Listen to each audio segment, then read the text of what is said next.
પાટીદારો સામે થયેલા 10 વર્ષ પહેલાના કેસ સરકારે પાછા ખેંચ્યા છે। રાજ્યના ગૃહ રાજ્યમંત્રી હર્ષ સંઘવીએ કહ્યું છે કે જે કેસની તપાસની ચાર્જશીટ થઈ છે એ કેસ પરત લેવાયા છે। 9 જેટલા કેસ છે કે જે પાછા લેવાયા છે એવી વાત હર્ષ સંઘવીએ કરી છે। ગુજરાતના લોકપ્રિય મુખ્યમંત્રી આદરણીય શ્રી ભૂપેન્દ્રભાઈ પટેલજી દ્વારા ગુજરાતના યુવાનો જે પાટીદાર સમાજના આંદોલન વખતે જે ઘટનાઓ અમુક બની હતી અને એ ઘટનામાં જે કેસો ચાલુ હતા ને જેની તપાસ પૂર્ણ થઈ ગઈ છે, ચાર્જશીટ પૂર્ણ થઈ ગઈ છે, એવા 9 કેસ માનનીય મુખ્યમંત્રીશ્રીએ પાછા ખેંચવાનો નિર્ણય લીધો છે। સરકાર 9 કેસ પાછા લેવાની વાત કરે છે, પરંતુ આંદોલનના સૌથી મોટા ચહેરા રહેલા હાર્દિક પટેલે કહ્યું કે 14 કેસ પરત ખેંચાયા છે। સરકાર પહેલા હાર્દિક પટેલે જાહેરાત કરી અને રાજદ્રોહ સહિતના કેસ પરત ખેંચાયાની વાત કરી। કેસ પરત ખેંચાતા 35 યુવકોને રાહત થશે એવી વાત પણ હાર્દિક પટેલે કરી છે। માનનીય ભૂપેન્દ્રભાઈની સરકારે જે આંદોલન દરમિયાન રાજદ્રોહ સહિતના જે કેસો હતા એવા 14 કેસો પાછા ખેંચવાનો હાલ નિર્ણય કર્યો છે। એટલે આજે પુનઃ એકવાર ધાંગધ્રા મારા માટે સુકન્યાળ સાબિત થયું છે અને એની અંદર એ કેસોમાં લગભગ કલોલ, મહેસાણા, સુરત અને અમદાવાદ એવા લગભગ 14 કેસો છે અને લગભગ 30 થી 35 યુવાનોને આ કેસ પાછા ખેંચવાના કારણે લાભ થશે અને આંદોલનના કારણે જે બિન અનામત આયોગ નિગમ બન્યો, 1000 કરોડ યુવા સ્વાવલંબન યોજના બની અને 10% આર્થિક ધોરણે અનામતનો પણ લાભ મળ્યો। એટલે હું માન્ય રાજ્ય સરકારનો અને કેન્દ્ર સરકારનો વિશેષ આભાર પણ વ્યક્ત કરું છું। અને આ તરફ પાટીદાર આંદોલન કેસના મુદ્દે ઋષિકેશ પટેલે કહ્યું કે વખતો વખત આંદોલન સમયના કેસ પરત ખેંચાયા જતા 4 જેટલા કેસ પરત ખેંચવાના બાકી છે। સરકારે ખૂબ ગંભીર તપાસના અંતે 14 કેસ કે જેની અંદર હાર્દિકભાઈ અને જે રાજદ્રોહના કેસ હતા એ પણ પડતા મૂક્યા છે। હવે કેવળ 5 કે 4 કેસ એટલા જ બાકી રહે છે। બાકીના પાટીદાર આંદોલન સમયે જેટલા કેસ થયા હતા એ બધા ક્રમશઃ તપાસ કર્યા પછી અને એની ગ્રેવિટી જોયા પછી એક કેસ પરત લેવાનો રાજ્ય સરકારે નિર્ણય કર્યો। સબ જ્યુડિસ મેટરની અંદર BNS 360 મુજબ એ કેસ પરત ખેંચ્યા છે અને એ હવે બાકીની કાર્યવાહી કોર્ટે જો। 4, 5, 14 કે 9 કેસ કેટલા છે એ અલગ અલગ નેતાઓ અલગ અલગ રીતે વાત કરે છે, પરંતુ બધાની વચ્ચે પાટીદાર આંદોલનના કેસોના મામલે રાજનીતિ પણ થઈ રહી છે। કોંગ્રેસના ધારાસભ્ય કિરીટ પટેલે કહ્યું કે હાર્દિક પટેલ અને દિનેશ બાંભણિયાએ જાહેરાત કરી છે અને નીતિન પટેલે એવું કહ્યું કે ભાઈ તમને ન ગમ્યું આ પ્રકારની જાહેરાત થઈ છે। પાટીદાર અનામત આંદોલન સમયના જે કેસો હતા એ કેસો પરત ખેંચવાની વાત એ હાર્દિક પટેલ અને દિનેશ બામણિયાએ કરી છે।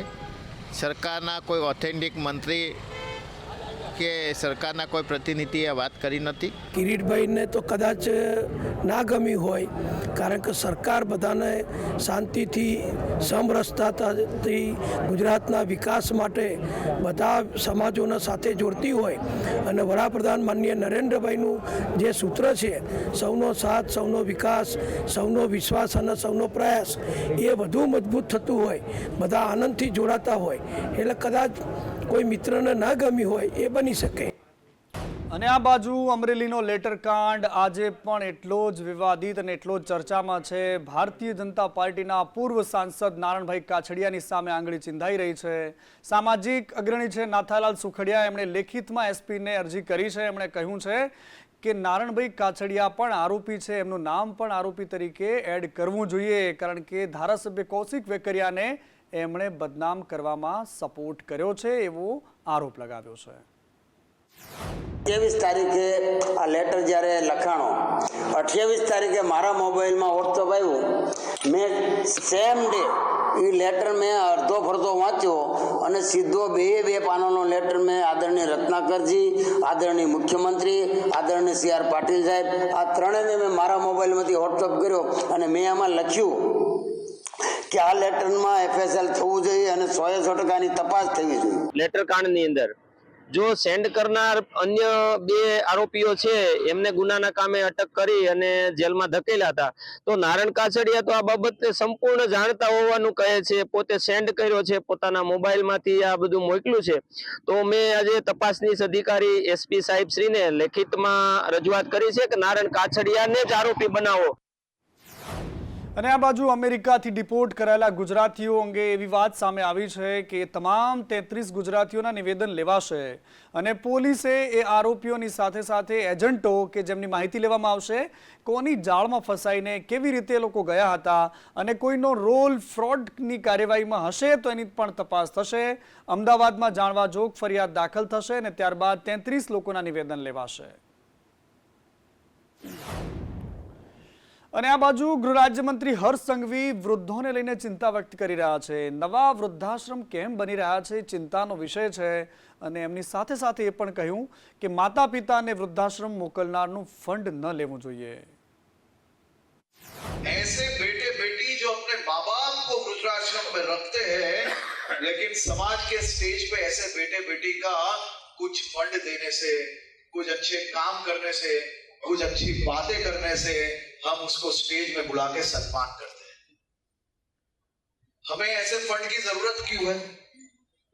सबसे पहले ये निर्णय लेना चाहिए कि समाज के कोई भी कार्य में जो बेटा बेटी अपने माता पिता को वृद्धाश्रम में रख के आए हैं, जो बेटा बेटी अपने माता पिता के साथ नहीं रह रहे, ऐसे एक भी व्यक्ति के फंड की जरूरत समाज के कोई भी प्रोजेक्ट में नहीं. અને સલાયા નગરપાલિકાના ઉમેદવારને આજીવન કેદની સજા થઈ ગઈ. આમ આદમી પાર્ટીના પ્રમુખ છે દ્વારકામાં અને 9 આરોપીઓને આજીવન કેદની સજા થઈ છે. સલાયામાં 2016માં હત્યાના કેસમાં આજે કોર્ટે ચુકાદો આપ્યો. જામખંભાળિયા સેશન્સ કોર્ટે આ ચુકાદો આપતા 2 મહિલા સહિત 9 આરોપીઓને આજીવન કેદની સજા ફટકારી છે. કેસમાં તમામ સાહેદો મહત્વપૂર્ણ જુબાનીઓ ધ્યાને લઈ તપાસ કરનાર અધિકારીશ્રીની જુબાનીઓ ધ્યાને લઈ અસલમ સાલેમ અહમદ ભગાડ વગેરે 10 જણાને આઈપીસી કલમ 307 હેઠળ 10 વર્ષની સજા સખત કેદની તકસીરવાન ઠરાવેલ છે. અને પાટણ બાદ સુરતની કોર્ટમાંથી 15 ફાઇલો ગુમ થઈ ગઈ. કોર્ટ પણ સુરક્ષિત નથી. ફાઇલ ગુમ થતાં હાઈકોર્ટે ચિંતા વ્યક્ત કરી. સુરતના એક જજ દ્વારા ફાઇલ ગુમ કરાઈ હતી. જજ પોતાની પાસેની 15 ફાઇલ લઈ ગયા હતા અને 2019માં એક સાથે 15 ફાઇલ ગુમ થવાનો ખુલાસો થયો. વિગતવાર અહેવાલ રજૂ કરવા માટે હાઈકોર્ટે આદેશ કર્યો અને અન્ય જિલ્લામાં આવી ઘટના છે કે નહીં એની તપાસ 13 ફેબ્રુઆરીએ સુનાવણી પહેલા રિપોર્ટ કરવા માટે આદેશ કર્યો. આ ગુમ થયેલી 15 ફાઇલ પરત મળી આવી છે. કોર્ટ જ નહીં, પોલીસ સ્ટેશનમાં પણ આ જ હાલત છે. જખોમાં પોલીસ સ્ટેશનમાંથી ચોરી થઈ ગઈ. જખો પોલીસ સ્ટેશનમાં ચોરીનો બનાવ બન્યો કે જ્યાં પોલીસ મથકે મુદ્દામાલ મૂકેલા રૂમમાં ચોરી કરવામાં આવી છે. વિવિધ ગુનામાં કબજે કરાયેલા કોપર કેબલની અહીંયા ચોરી થઈ છે. 45,000 રૂપિયાના કેબલની ચોરી થઈ ગઈ. પોલીસ સ્ટેશન પણ સુરક્ષિત નથી. ત્યાં પણ તસ્કરો હાથ ફેરો કરી જાય છે. શું કામ કરી રહી છે આપણી પોલીસ? આ તરફ અમદાવાદમાં આરટીઓ ઇન્સ્પેક્ટર આંદોલન પર ઉતર્યા છે. વિવિધ માંગણીઓ છે એમની અને આ માંગણીઓ સાથે ખાખીધારીઓ આંદોલન કરી રહ્યા છે. ઇન્સ્પેક્ટરોએ માંગ રાખી કે સળંગ 7 દિવસ નાઇટ ડ્યુટી બંધ કરાવો, ખાતાકીય તપાસોમાં થતી ગેરરીતિને બંધ કરાવો, પ્રમોશન અને ઉચ્ચતર પગારના હુકમ કરવા માટેની માંગ કરાવી અને એની સાથે સાથે નનામી અને બેનામી અરજીઓ પર તપાસ બંધ કરવાની માંગ કરી છે. એની સાથે જ 11 ફેબ્રુઆરીએ માસ સીએલ પર ઉતરવાની ચીમકી પણ ઉચ્ચારી છે. અને અમદાવાદમાં ધોરણ 5માં ભણતા બાળકોને પણ હવે દૂધ મળવાનું છે. કોર્પોરેશનની શાળાના બાળકોને 300 ml દૂધ મળશે. અત્યાર સુધીમાં ધોરણ 1 થી 4ના બાળકોને દૂધ મળતું હતું, પરંતુ કોર્પોરેશનને એમ લાગ્યું કે ઘરે ઘર પ્લાસ્ટિક ઉપયોગ ના આવે તો કપડાની થેલી આપી દઈએ. થેલી પછી હવે એમને એમ થયું કે ચલો એક ધોરણ વધારી દઈએ. ધોરણ 1 થી લઈને 4ના બદલે 1 થી લઈને 5 સુધી તમામ બાળકોને દૂધ પીવડાવો. દૂધ એ સમતોલ આહાર છે અને પરિણામે આપણે વાત કરીએ કે બાળકને સમતોલ આહાર મળી રહે, વિટામિન્સ અંદર મળી રહે, કેલ્શિયમ મળી રહે અને બાળક સશક્ત અને તંદુરસ્ત થાય એ માટે આપણે વાત કરીએ કે 1 થી 4 ધોરણના બાળકનું સ્ટેન્ડિંગ કમિટીમાં કામ મંજૂર કરવામાં આવ્યું હતું. આજની સ્ટેન્ડિંગ કમિટીની અંદર ધોરણ 5ના જે બાળકો રહી જતા હતા એ બાળકો માટે પણ આ પૌષ્ટિક આહાર 200 mlનું દૂધ ઓલ્ટરનેટ દિવસે મળી રહે તે માટેના કામને પણ બહાલી આપવામાં આવી છે. ડાંગના આકાશમાં એવા વિડીયો જોવા મળ્યા કે જેણે જોયા એ તમામની આંખો પહોળી થઈ ગઈ અને પ્રવાસીઓએ 150 ફૂટ ઊંચો વંટોળનો વિડીયો પોતાના કેમેરામાં કેદ કર્યો. 150 ફૂટ ઊંચું વંટોળ, રેતીનું આ વંટોળ જેણે જોયું એ તમામ કુતૂહલમાં મુકાઈ ગયા અને આ વિડીયો ભયંકર સોશિયલ મીડિયામાં વાયરલ થઈ રહ્યો છે. ડાંગ જિલ્લાના સાપુતારાનો આ વિડીયો હોવાની વાત છે.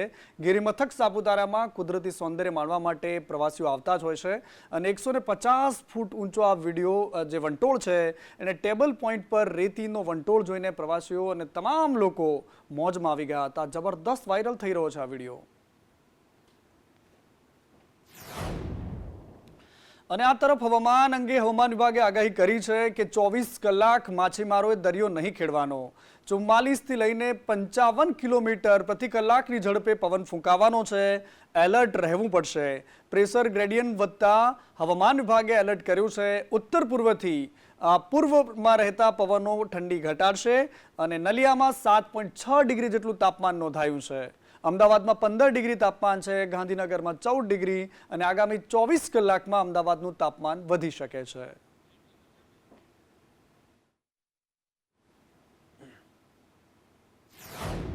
અને આ તરફ વલસાડમાં ભરબજારે એક બાઇક ભડકે બળ્યું. ચાલતા બાઇકમાં અચાનક જ આગ લાગી ગઈ.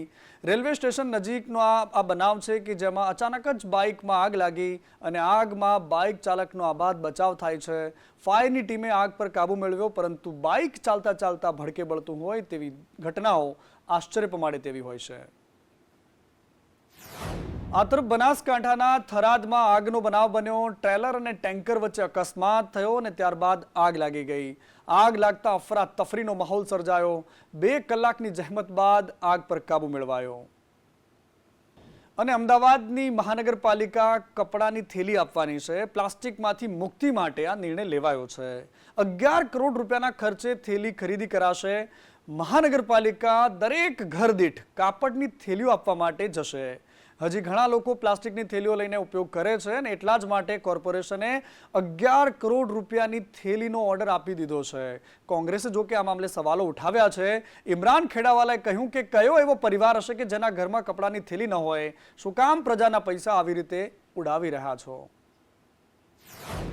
ઘણા લોકો પ્લાસ્ટિકની કેરી બેગ લઈ શાકભાજી ખરીદવા અથવા તો કરિયાણું ખરીદવા માટે ઘરેથી નીકળતા હોય છે, પરંતુ આ પ્લાસ્ટિકના અનેક દૂષણો રહ્યા છે. કેન્સર માટે પણ કારણભૂત છે.